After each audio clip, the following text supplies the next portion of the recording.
Saremo un 500-600 allevatori che mai e poi mai avrebbero rinunciato a questa manifestazione per gridare il loro disagio, la loro preoccupazione, anche in addirittura della fine del regime delle quote che liberalizzerà il mercato e metterà a dura prova le nostre imprese. E quindi noi abbiamo voluto essere qui perché, per dire alla gente, per dire a tutta la comunità italiana dei consumatori che il nostro prodotto è un prodotto di qualità e che va difeso a tutti i costi, perché abbiamo gente di qualità, imprenditori di qualità che producono cibo di qualità. Arriva latte da tutto il mondo, dai paesi dell'est, e viene spacciato per latte italiano, viene lavorato qua da noi, viene spacciato per latte italiano. Non è così, noi vogliamo che l'etichettatura sia chiara. Una situazione difficile, difficilissima del settore, enormemente penalizzato, in cui il prezzo non riesce a recuperare neanche i costi di produzione, sì, che vuol dire che il nostro settore,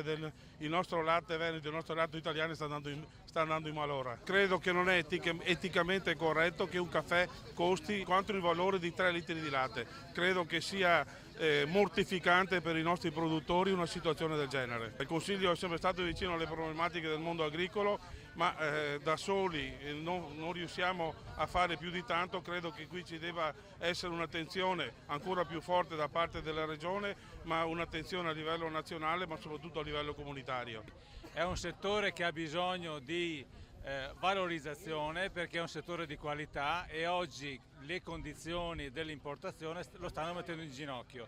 Basti pensare che il prezzo del latte oggi è più basso rispetto a quello di 15 anni fa. Lo dico perché sono stato agricoltore e produttore di latte e so bene quali sono le difficoltà che oggi il settore sta attraversando. Crediamo che le istanze avanzate da Coldiretti siano giuste e da questo terreno non occorre arretrare neanche di un millimetro, ma occorre anche dire che questa regione trascura il settore agricolo. Sono stati azzerati i fondi in questo bilancio di previsione 2015 per la tenuta dei libri genealogici, dei controlli funzionali proprio per le lattifere. Ecco, ho visto Zaia davanti a telecamere perché è probabilmente molto sensibile a questi aspetti, diciamo, mediatici, però deve anche rendersi conto che sul settore primario non si scherza e non si può più fare propaganda.